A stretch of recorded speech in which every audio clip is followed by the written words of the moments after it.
Então, vamos lá. Eu vou pegar um exemplo aqui que eu acho que fica claro para você e vai ficar claro aí para a maioria das pessoas, porque se ele não tem na empresa, ele tem, às vezes, de maneira pessoal. O carro, por exemplo, para eu explicar a depreciação. Quando você compra um carro zero, você vai lá na concessionária e vamos supor que você chega lá e compra um carro e verifica um carro de 50 mil. Aí você comprou o carro, pagou 50 mil para a concessionária, você saiu, deu uma volta na rua. Quanto vale esse carro? Vale os mesmos 50 mil? Não, já Não perdeu vale o valor. mais. Tirou da concessionária, já não vale mais a mesma coisa. Exato. Então, esse não vale a mesma coisa é a chamada depreciação, que você tem em todo o imobilizado da empresa. Porque vamos supor que não seja exatamente o carro, mas assim, então vou continuar esse exemplo com um número que eu acho que fica mais fácil para você entender, né? E para todos, né, que estão com a gente aqui. Então, veja, supondo que você tirou ali, a média de mercado, o pessoal fala aí que perde de 10 a 20%, correto? Do carro. Certo. Então, saiu, deu uma volta, no outro dia você fala assim, vou vender esse carro, se você pagou 50 mil, ele vale 45 muitas vezes. Ele não vale mais os 50. Esses 5 mil reais, né, que eu estou colocando aqui de perda, é a depreciação. Essa depreciação, então vamos supor que isso fosse a realidade da tua empresa, você tem que pensar em algumas coisas para calcular a depreciação, que é a vida útil do bem e o valor de revenda desse bem quando você se desfizer dele, né? Que é um cálculo estimado, tá, Francis? Porque existe a depreciação contábil e a depreciação gerencial. A depreciação contábil é o que a lei, é o que a Receita Federal diz que a gente tem que fazer, que é o que o teu contador vai fazer lá na prática. Então, um carro, por exemplo, ele se deprecia em 5 anos. Mas é fato que você não vai jogar o carro fora depois de 5 anos, concorda? Sim, Então, eu instruo na formação de preço de venda você fazer a depreciação gerencial. A depreciação gerencial leva em consideração por quanto você vai revender esse carro daqui a 5 anos, por exemplo. E leve em consideração também como é que você utiliza esse carro. Então, se você, por exemplo, tem uma floricultura, você tem uma depreciação do carro, certo? Você está carregando flores. sim. Se você tem um material de construção, você está carregando pedra, areia, cimento, enfim, a depreciação é muito maior, você concorda? Sim, concordo. Né? Porque o Então, bem ele vai se desgastar muito mais rápido do do que que no se caso da tiver da floricultura. floricultura, né? Então, esse caso da depreciação é o que eu chamo de gerencial, em que você vai levar em consideração a depreciação em quanto tempo. Então, vamos supor que você, se tivesse um material de construção, você consideraria aí que você usaria o carro 5 anos e depois você gostaria de revender. Ah, por quanto você revenderia? Pegando esse mesmo exemplo do carro de 50 mil, supondo que daqui a 5 anos você estime que vai vender por 30 mil.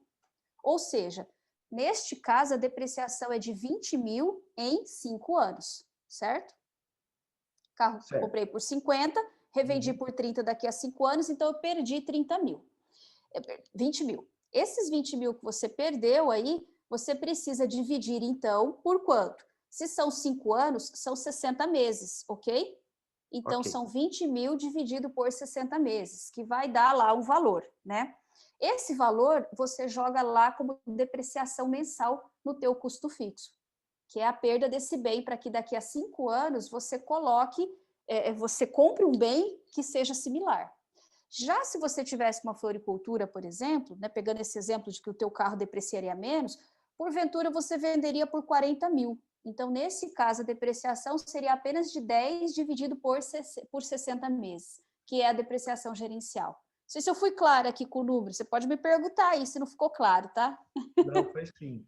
E aí, o que que, por exemplo, eu vou colocar isso no meu custo, né? Consequentemente, quando eu faço a venda do produto, o valor da depreciação, ele, vamos dizer assim, vai sobrar no meu caixa, Vai, né? exatamente. Ele vai sobrando no teu caixa. E aí, é claro, né? O melhor dos mundos seria você ir aplicando esse dinheiro para daqui a 5 anos você ter a possibilidade de trocar por um carro de 50 mil de novo, seguindo esse exemplo. Mas é óbvio que a empresa muitas vezes pode usar bem esse capital aí que ela tem para fazer ele girar. Então, não necessariamente você tenha que deixar esse dinheiro lá separado, mas você tem que saber que daqui a algum tempo, se você calculou isso no preço de venda, você tem isso sobrando naturalmente no seu caixa. Então, isso sobrou e você tem condição de comprar um bem de mesmo valor. Aí você pode dizer o seguinte, mas Magda, daqui a algum tempo o carro não vale mais 50 mil, ele já vale 55, né? Ele já encareceu para eu poder repor. Mas a gente considera que a depreciação é a possibilidade de você repor um bem nas mesmas condições. E aí, se subiu e teve um aumento, claro que você vai ter que injetar um dinheiro, mas pelo menos você consegue repor o bem. O pior seria você, daqui a 5 anos, não ter nada para poder trocar o carro e o teu carro começa a aumentar a manutenção, aumenta os problemas, e aí, às vezes, você não consegue atender bem o teu cliente e você tem um custo fixo maior, porque manutenção também é custo fixo. É que eu acredito isso, essa situação que você está colocando, eu acredito que muitas empresas fazem, né? Eles não fazem o cálculo da depreciação, não coloca isso no custo do produto. Consequentemente, ele não tem esse dinheiro e quando ele precisar trocar o bem, ele vai ter que colocar a mão no bolso, fazer um financiamento, enfim, e para Vai. trocar esse bem que ele tem, né? Vai. E aí, sabe o que é engraçado, né, França? Porque na hora que eu falo assim, ó, tem que calcular a depreciação. Aí, muitas vezes, o empresário olha para mim e fala, Magda, mas o meu preço ficou caro, sei lá, aumentou aqui um percentual para eu colocar a depreciação. Então, não vou pôr. Aí ele vai lá daqui 5 anos e tem que financiar, porque ele não guardou esse dinheiro, ele não sobrou esse lucro para ele. Aí ele tem um financiamento para pagar. Daí sabe o que ele fala para mim? Magda, mas eu tenho que pôr o financiamento na formação de preço de venda. E financiamento, em tese, ele não vai na formação de preço de venda. Ele vai, quer dizer, é lucro que paga financiamento. Só que agora precisa pôr, porque agora se eu não coloquei a depreciação e eu não coloco a parcela, como é que eu vou pagar essa parcela? Então veja, né? É só um prolongamento do momento que você vai pôr. Então, na verdade, se você não fizer a depreciação e colocar isso dentro da tua estrutura de formação de preço de venda, daqui 5 anos ele vai virar um custo, porque você vai ter um financiamento para pagar. Exato, né? É assim, ó, na prática, não necessariamente a gente chama isso de custo, né? É um investimento, né? Um financiamento é um investimento. O custo seria só os juros.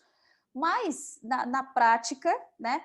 Você vai entender que tem que pagar aquela parcela. Então, quase que vira um custo para você, tá? Entendi. Bacana.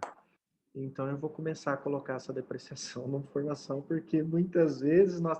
Porque assim, isso acontece, você deu o exemplo do carro.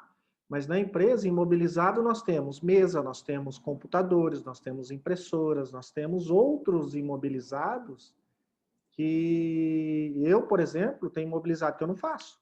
Exatamente. Olha, você quer saber o imobilizado que eu vejo que as pessoas menos fazem e que é um que não tem nem valor de revenda, inclusive? Computador. Você precisa de um computador aí para gerar a tua venda, não precisa? Com certeza, hoje é tudo informatizado.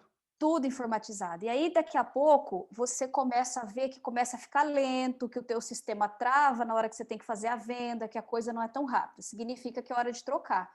E quando a gente não deprecia, por exemplo, o computador praticamente você paga para alguém buscar sucata na tua empresa, que a hora que você não usa mais, ele já não tem valor de revenda. Ninguém quer comprar hoje um computador velho, concorda? Sim, com Não tem certeza. valor de mercado. Então, é um tipo de bem que eu, quando deprecio 100% aí ao longo de 5 anos, porque quando chega em 5 anos, você usando todo dia, a máquina já não é mais a mesma. E atrapalha a tua operação. Então, é computador. A única coisa que não deprecia, tá? Terreno, né? Terreno. E terreno também, normalmente, a empresa só usa se ela contrata, se ela compra um terreno para fazer, por exemplo, lá um estacionamento. Então, o terreno não tem depreciação, a não ser que tenha uma erosão muito forte onde você está utilizando. Imóvel, inclusive, tem depreciação. Então, muitos clientes gostam muito, né? A primeira meta é comprar uma sede própria, né? Eu preciso comprar uma Exatamente. sede própria, tem vontade, tá? Primeiro da casa própria e depois da sede própria, A né? sede São própria. dois desejos aí, né? Só que eu tenho que lembrar que o imóvel também se deprecia, né? Se você tirar pela tua casa, você vai ver que independente de você morar de aluguel ou casa própria, chega um tempo que você tem que reformar, né? Porque se deprecia. Então, imóvel se deprecia aí em 30 anos, né? Entendi. E, por exemplo, se eu tenho mobilizado aqui na empresa, né, eu faço a depreciação dele, depois eu vendo ele por algum valor. Esse dinheiro, eu coloco ele em algum lugar na estrutura da minha empresa, eu vou usar ele para, com certeza, comprar um novo. Como que isso fica no cálculo? Tá, vamos pensar o seguinte: você lembra que eu falei do valor residual? Lembro. Então, assim, ó, o valor residual é o valor de revenda do bem. que eu não coloquei em lugar nenhum, lembra? Eu Uhum. simplesmente peguei o carro de 50 mil, estimei que eu venderia por 30 mil daqui a 5 anos e coloquei 20 mil na depreciação do custo mensal.